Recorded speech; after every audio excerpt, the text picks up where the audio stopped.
Estamos en 13, estamos en Eclesias Domingo, estamos con Jorge Mejías, ingeniero industrial de profesión, y estamos con Puri, que es historiadora del arte, podemos decir, sí, licenciada en Historia y en Geografía, especializada en esta especialidad. Sois un matrimonio feliz, se os ve felices, pero ¿cuántos años lleváis casados?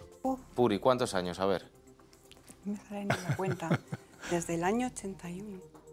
Pues al ingeniero hay que hacerle la suma. 81, 2001. Bueno, lo más importante es que nos conocemos desde que teníamos 15 años. Entonces, primero nos casamos a los 9 años de estar de novios, nos casamos civilmente. ¿Por lo civil os casasteis? Sí. Solo por lo civil. Sí, éramos muy modernos. Y 25 años más tarde, como consecuencia de la muerte de nuestra hija Irene, nos convertimos y nos casamos por la iglesia. Entonces, pues llevamos 50 y tantos años juntos, o sea, pues toda la vida.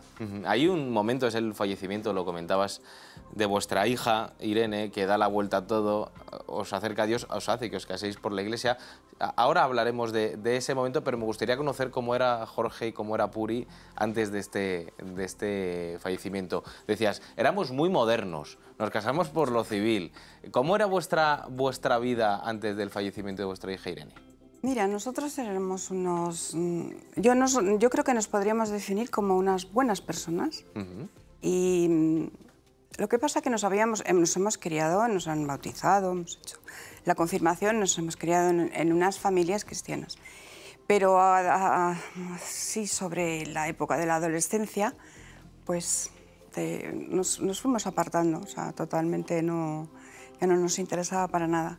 El matrimonio civil fue también una consecuencia de respeto, porque yo me parecía un poco algo como teatral el que... Que no era coherente. No era coherente, no me parecía que le faltaba el respeto a la gente que era creyente. ¿Por qué me casaba por la iglesia? ¿Porque es más bonito? ¿Porque así la abuela se va a quedar más contenta? O por lo que sea, me parecía pues algo falso y no lo hicimos. Tampoco era el momento de las bodas civiles tan bonitas que hacen ahora, por decirlo de alguna manera. Lo nuestro es esperar a que acabase un juicio sobre una multa de tráfico, ¿eh? O sea, no fue nada glamuroso, pero sí lo decidimos, es verdad, por decir, ser consecuentes, ¿no? Entonces, una persona creyente pues tiene sus valores, no tenemos por qué nosotros utilizar en lo que no estamos ahora en la vida, ¿no? Por lo demás, una vida amorosa siempre, nos hemos querido mucho, hemos vivido de todo y buenas personas. Sí, eso nos han definido siempre como buena gente, ¿no? Jorge, y en tu caso, ¿cómo era tu relación con Dios? No ibais a misa, no teníais una vida practicante apenas, sí que estabais bautizados, pero ¿cómo era tu relación con el Señor? Inexistente, por mi parte, ¿no? Y beligerante en contra de la fe, ¿no? Cuando a mí me hablaban de la fe, pues yo siempre decía, digo, mira, eso son paparruchas para débiles mentales que necesitan creer que después de esta vida hay una vida maravillosa para compensar la miseria de esta vida, ¿no? O sea que ni siquiera era neutro, sino que yo atacaba a la fe, ¿no? Y bueno, pues yo diría, pues agnóstico, ¿no? Que no es que diga que Dios no existe, que eso sería más bien ser un ateo, sino que paso de Dios, ¿no? Que no me parece un asunto práctico y no le dedico ni un minuto a pensar en él, ¿no? Yo creo que agnóstico, que en la práctica es como ser ateo, pero esa era mi relación con Dios, era pues cero, inexistente. ¿Y con vuestros hijos? Con nuestros hijos fue muy curioso. Nosotros no los bautizamos al nacer, ¿no? Pero nos lo pidieron ellos. Hubo un momento determinado donde vinieron y dijeron que ellos querían... ¿Los dos a la vez? No, porque como se diferencian en edad, bueno, Irene lo tenía clarísimo, mucho más claro, pero Jaime, nuestro hijo mayor, pues sí, serían 10 años lo que tendría, o 11, y dijo que quería bautizarse y hacer la primera comunión. Entonces nosotros fuimos a la parroquia que nos correspondía por la zona, hablamos con los sacerdotes, le explicamos nuestra situación y lo que quería nuestro hijo. Entonces, lo suyo fue ir como a la misa de niños, ¿no? Como mucho, y luego siempre charlaba un rato largo con el sacerdote y bueno, y fue viendo así y así fue. Y fue muy bonito porque la ceremonia fue unificada, fue un bautizo y una primera comunión en una misa que todo yo alrededor de los compañeros con el que hizo esa parte de la catequesis, ¿no? Y Jorge, eras beligerante con la gente que tenía fe, pero de repente te encuentras que tienes 2 hijos que te piden bautizarte. ¿Cómo es tus conversaciones con ellos? Cuando Irene te dijo, oye, padre, me quiero bautizar, ¿tú qué le dices? Pues inmediatamente que sí, porque nosotros no les bautizamos porque nos parecía que era como ya meterles en un camino que a lo mejor ellos luego se arrepentían de ello, ¿no? Es una historia que mucha gente hace, ¿no? Pero yo, ¿cómo le voy a definir yo las creencias de mi hijo? Que él elija cuando tenga uso de razón, ¿no? Entonces esa era nuestra posición, de modernos, íbamos de modernos por la vida, ¿no? Pero eso es lo que de ignorantes, de ignorantes modernos, ¿no? O de modernos ignorantes. Entonces cuando nos dijeron me quiero bautizar, pues dijimos, pues oye, si nosotros no les hemos impuesto ser cristianos, ser católicos, pero ahora ellos lo deciden, pues tampoco tenemos nosotros, por la misma razón, fuerza para decirles que no. Así que si eso es lo que ellos quieren, pues adelante. Es que realmente, como comenta Jorge, no teníamos nada, o sea, nosotros respetábamos perfectamente que todo lo que ellos decidieron, además fue una decisión así de niños, pero muy profunda, muy sentada, ¿no? Entonces nos pareció bien, no le pusimos ninguna pega. Bueno, es que Dios está siempre atento, claro. Sí, bueno. Nosotros estamos en el va por uvas, pero el Señor está bien atento siempre. Verano de 2005, es el verano en el que fallece Irene. Parecía una gripe lo que tenía vuestra hija. Puri, ¿qué le pasó a tu hija?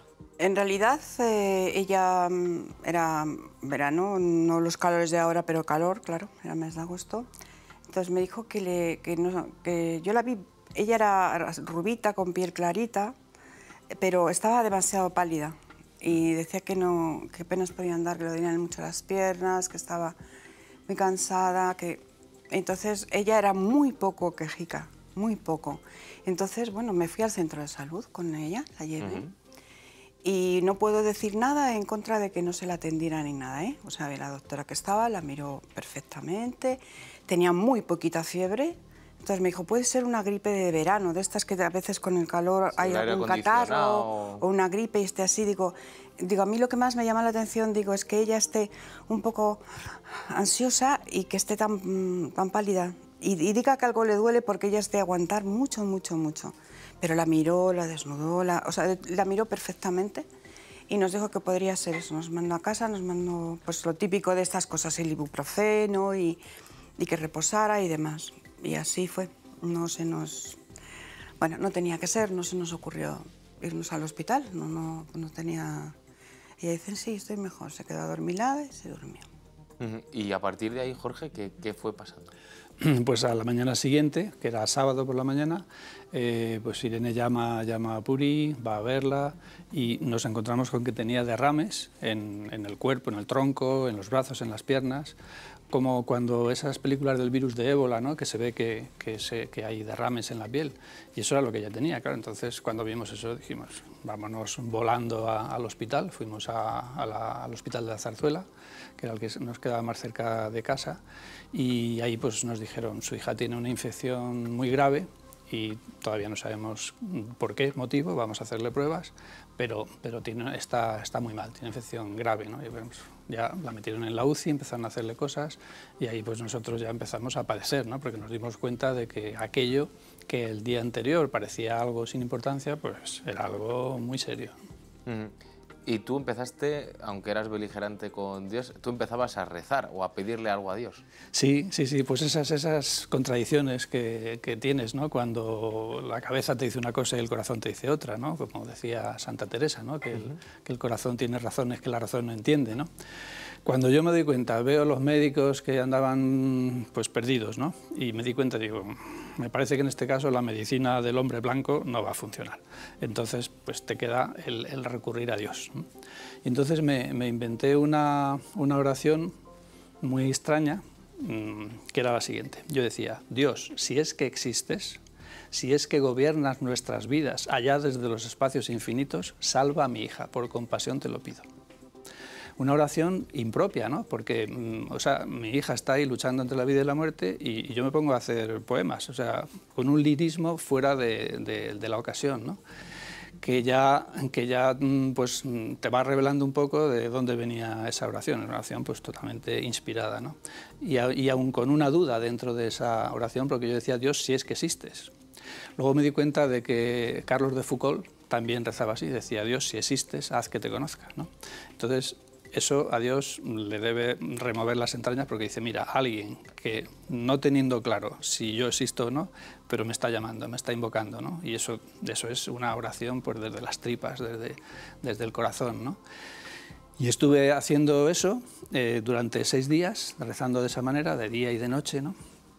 Y al final, pues el sexto día, que era viernes, pues llegamos al hospital, íbamos por la mañana y por la tarde, entrábamos en la UCI y nos dicen los médicos, su hija ha muerto, ¿no?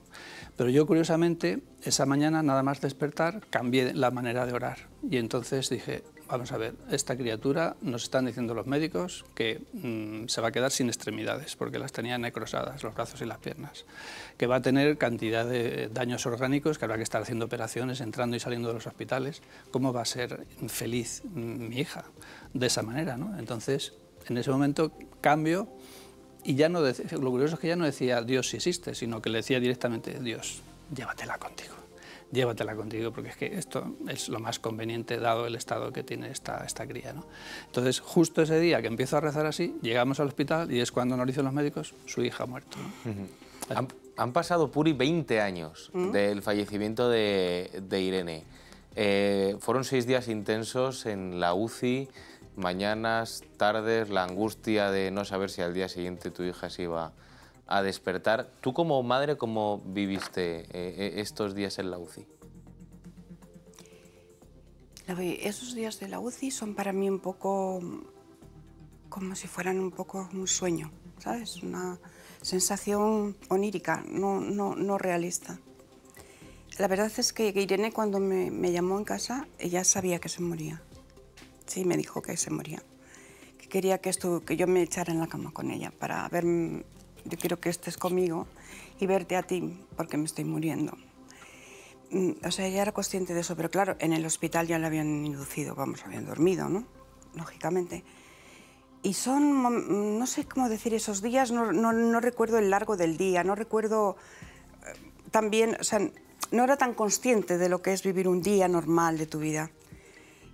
Y sí recuerdo, sin embargo, que se fue el color. No había color. No existía color. Y era verano y días de sol, ¿no? No, yo no distinguía el color.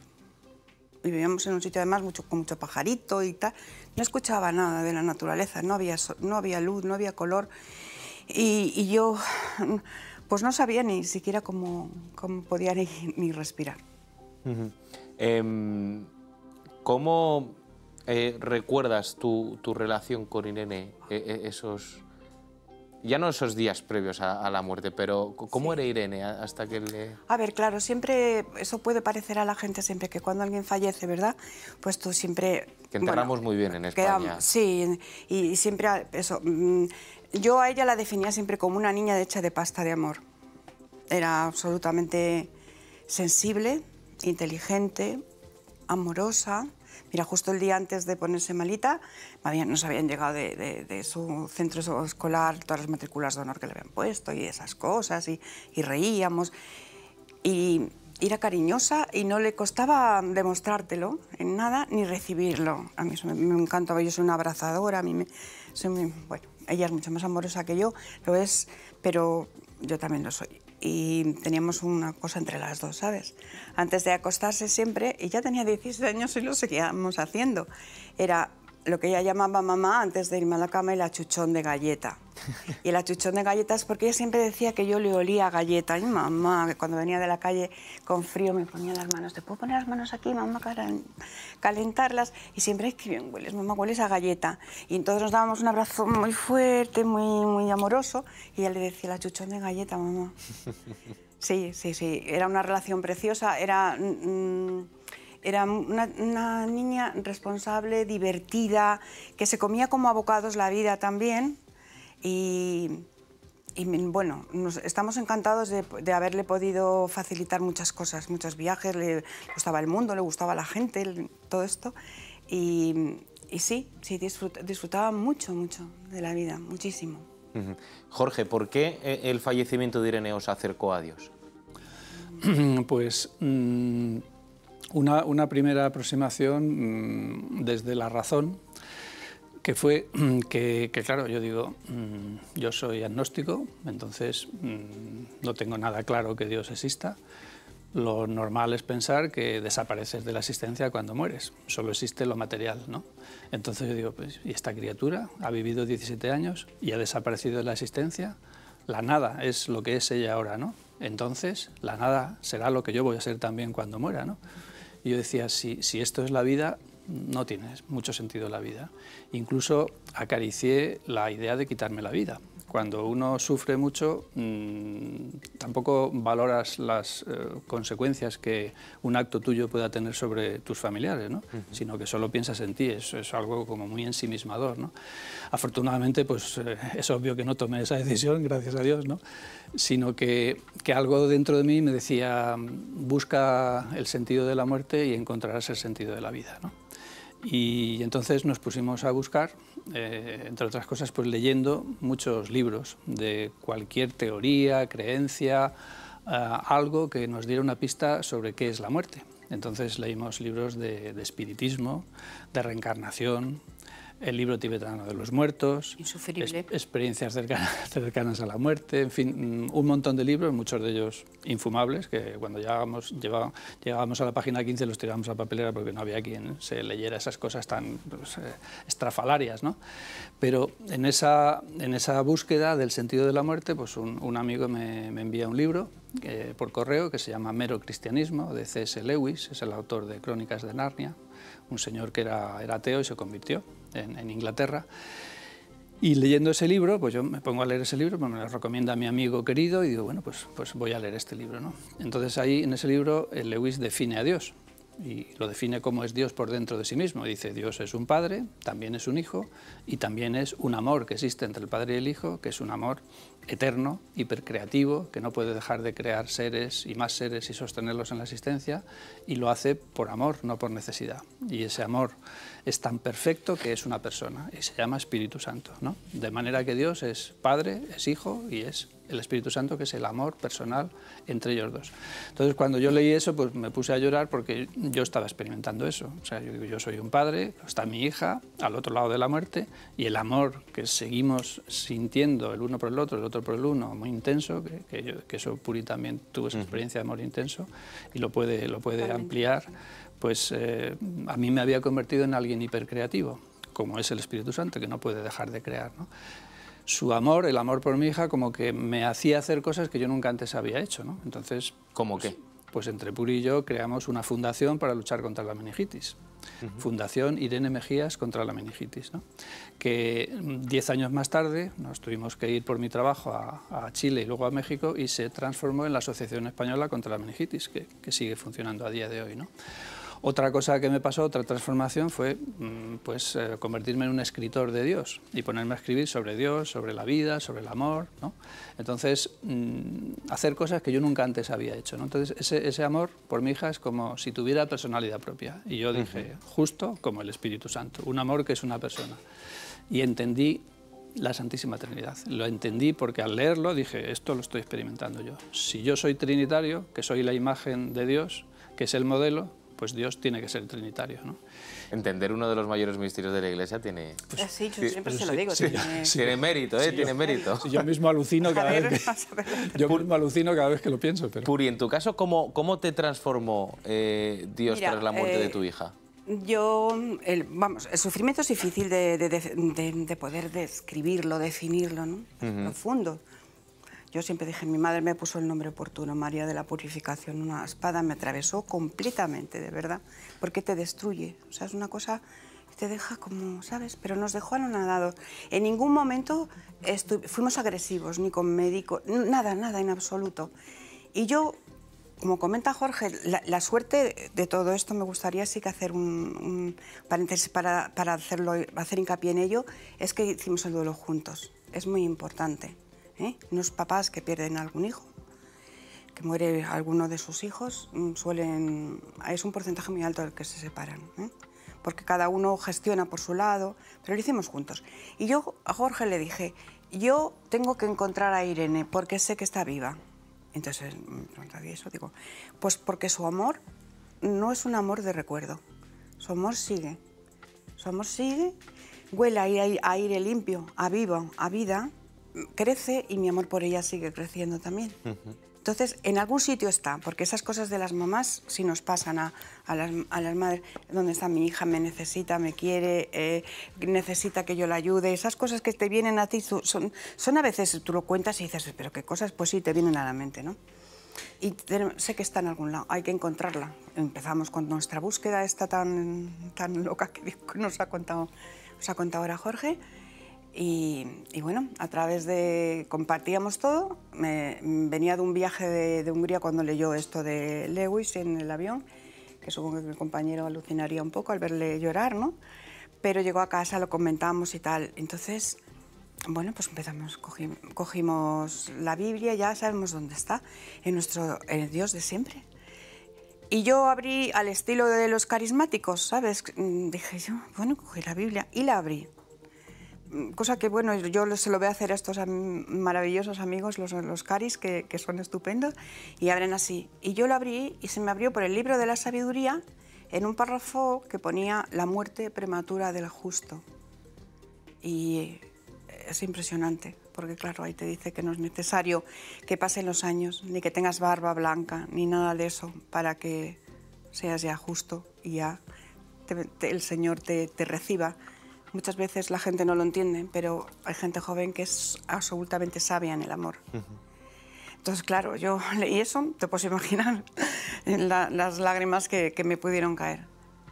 Pero te puedo decir algo que a la gente, mira, quizás ahora como lo va a ver mucha gente, alguien se puede extrañar. Por favor, que no se extrañe nadie, porque además es una verdad, una gran verdad. Yo he tenido muchos momentos en mi vida felices, muchos. Otros, pues sobre todo, esto ha sido lo peor en nuestras vidas.